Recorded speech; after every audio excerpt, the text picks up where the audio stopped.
હવે આજે તો આપણે જન સમર્થન કાર્યક્રમ રાખ્યો છે, એટલે પહેલા તો હું બધાનો આભાર માનું છું, કેમ કે ઘણી મોટી સંખ્યામાં તમે બધા અહીંયા પધાર્યા છો. આ ચોમાસાના દિવસો છે, ખેતીવાડીનું કામ હોવા છતાં પણ તમે ટાઈમ કાઢીને મોટી સંખ્યામાં અહીંયા આવ્યા છો, એટલે અમે અમારા પરિવાર તરફથી તમારો બધાનો ખૂબ ખૂબ આભાર માનીએ છીએ.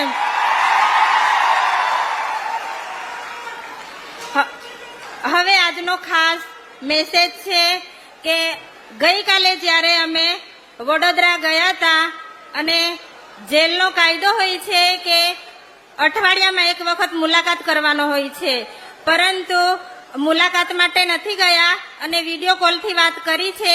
આપણા બંને મુખ્યમંત્રીઓને પણ અમે વાત કરાવી છે, એટલે આપણા ધારાસભ્યએ મારા લોકોને મારા વતી મેસેજ આપજો એવું કહ્યું છે.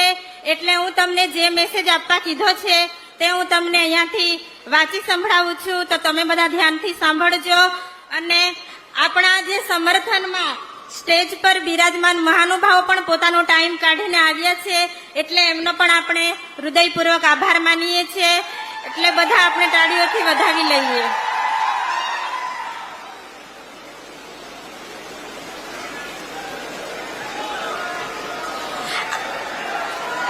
આજની જન સમર્થન સભામાં ઉપસ્થિત આમ આદમી પાર્ટીના રાષ્ટ્રીય સંયોજક અરવિંદ કેજરીવાલ સાહેબ, ભગવંત માન સાહેબ, પ્રદેશના નેતાઓ ઈસુદાન ગઢવી સાહેબ, આપના ધારાસભ્ય ગોપાલભાઈ ઇટાલિયા આપણી વચ્ચે હાજર છે. આપણા સમાજના લોકોને સંબોધન કરવા માટે ડેડિયાપાડામાં આવ્યા છે, તે બદલ એમનો આપણે આભાર વ્યક્ત કરીએ છીએ. મારી જનતાને મારો સંદેશ. હું વસાવા ચૈતરભાઈ, ધારાસભ્ય ડેડિયાપાડા. હું એક સરકારી નોકરી કરતો હતો, પરંતુ મારા લોકો સાથે ઘણા અન્યાયો થતા હતા. તે માટે લોકોને જાગૃત કરવા માટે મેં મારી સરકારી નોકરીમાંથી રાજીનામું આપીને જાહેર જીવનમાં આવ્યો છું.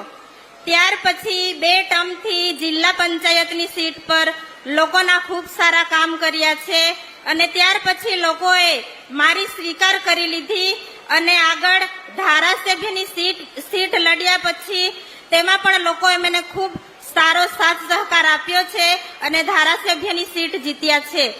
ધારાસભ્ય બન્યા પછી એક પણ દિવસ ઘરે મેં આરામ કર્યો નથી. હર હંમેશા લોકો માટે લડતો રહ્યો છું.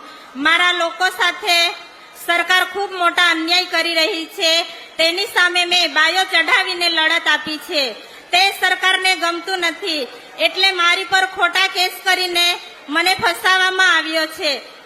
સાચી હકીકત એ છે કે જ્યાં મીટિંગ કરવામાં આવી હતી ત્યાં એ બનાવ કશો બન્યો જ નથી, છતાં પણ આ એક બનાવટી વાર્તા ઉપજાવી છે અને ત્યાંના સીસીટીવી ફૂટેજ પોલીસ દ્વારા ગાયબ કરી દેવામાં આવ્યા છે.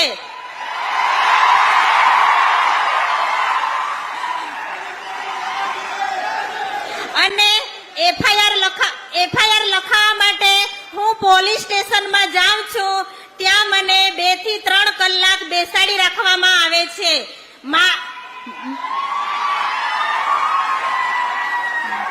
મારી એફઆઈઆર લખતા નથી. પોલીસ સતત ફોનમાં રહીને બધે પ્લાન ગોઠવે છે અને મીડિયા સાથે પણ મને વાત કરવા દેવામાં નથી આવતી. પોલીસ તંત્ર સીસીટીવી ફૂટેજ ગાયબ કર્યા પછી આ એક રાજકીય ષડયંત્ર ઊભું કરીને મને ફસાવાનું કાવતરું રચ્યું છે. આમાં પોલીસ તંત્ર ભાજપના ઈશારે કામ કરે છે, કેમ કે પોલીસ હપ્તા ઉઘરાવે છે. તે ફોટા સાથે મેં બહાર પાડ્યું છે. એટલે પોલીસ બચવા માટે આ કાવતરું કરે છે. આ કેસમાં કશું છે જ નથી, પરંતુ રાજકીય સ્ટન્ટ લેવાના ભાજપના દલાલો પણ કામ કરે છે. અને આ ઘટના બન્યા પછી ભાજપના દલાલોએ એક સરકારી વકીલની સલાહથી આ એફઆઈઆર લખાવે છે, જેમાં જેમાં મહિલાને આગળ કરવામાં આવે છે, પરંતુ આ મહિલાને કંઈ જ ખબર નથી.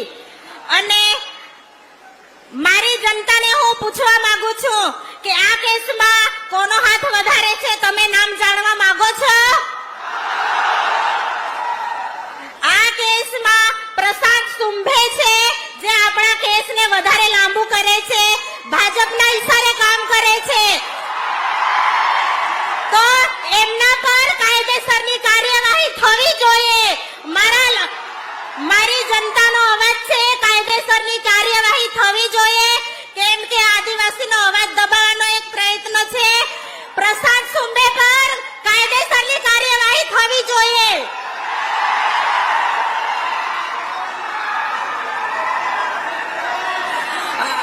અને પોલીસ સ્ટેશનમાં હું જાઉં છું, ત્યાં બેસું છું, ત્યાં મને મારો પરિવાર મળવા આવે છે, તેની સાથે પણ મને મુલાકાત કરવા દેવામાં આવતી નથી. પોલીસ મારી કોઈ એફઆઈઆર કર્યા વગર ક્રાઇમ બ્રાન્ચના સ્ટાફ મને ધક્કા મારીને ગાડીમાં બેસાડે છે. એ ક્રાઇમ બ્રાન્ચના સ્ટાફ પર પણ કાર્યવાહી થવી જોઈએ, કેમ કે એક ધારાસભ્યનું અપમાન કર્યું છે. ક્રાઇમ બ્રાન્ચના સ્ટાફ પર કાર્યવાહી થવી જોઈએ. તમે કોના ઓર્ડરથી આ કર્યું છે, એ મારી જનતાને જવાબ આપો.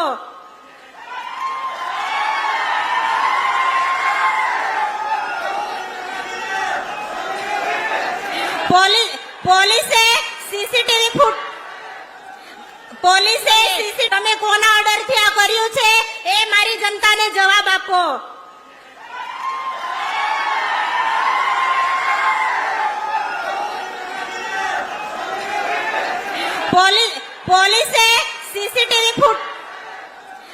પોલીસે સીસીટીવી ફૂટેજ ગાયબ કર્યા પછી મારા આગળના કેસ, જેમાં હું નિર્દોષ સાબિત થયો છું, છતાં પણ પોલીસ ત્યાં રજૂ કરે છે.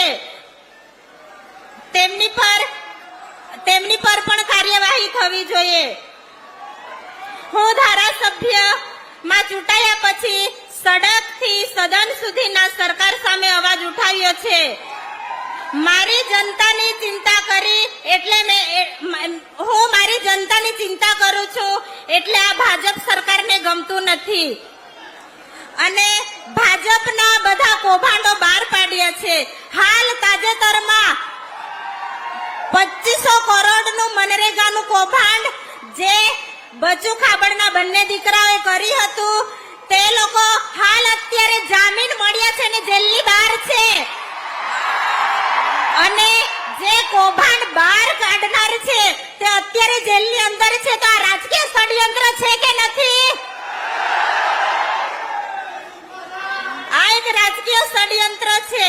અને આ એક આદિવાસી દીકરો અમારી સામે અવાજ ઉઠાવે છે અને લોકોને જાગૃત કરે છે. એ ભાજપના નેતાઓને ગમતું નથી, એટલે ખોટી એફઆઈઆર કરી મને ફસાવવામાં આવ્યો છે. જો મને અને મારા પરિવારને કંઈ પણ થાય, એની જવાબદારી પોલીસની રહેશે. મારા અને મારા પરિવારનું મનોબળ ના તૂટે તેના માટે હર હંમેશા અમારી સાથે આવીને ઊભા રહેશે. તો અમારા પરિવારને આશા છે કે જનતા અમારી સાથે આવીને ઊભી રહેશે. મેં લોકો માટે ઘણા અવાજ ઉઠાવ્યા છે. કેવડિયામાં આદિવાસી યુવાનો પર થયેલા હત્યા માટે પણ મેં અવાજ ઉઠાવ્યો છે. કેવડિયામાં આદિવાસીના ઝૂંપડા તોડી પાડવામાં આવ્યા, રિક્ષા ચાલકોની રોજગારીઓ બંધ કરવામાં આવી, રાજપીપળા ગરીબોની દુકાનો તોડવામાં આવી, કાયમી ભરતી કરી જ્ઞાન સહાયક લાયા હતા, તેના માટે અવાજ ઉઠાવ્યો હતો.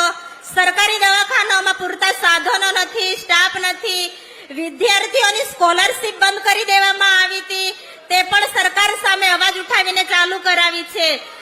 રોડ રસ્તાના કામો હોય, વન વિભાગના અત્યાચાર માટે પોલીસ દ્વારા સતત હેરાન કરવામાં આવતી, એના માટે પણ અવાજ ઉઠાવ્યો છે.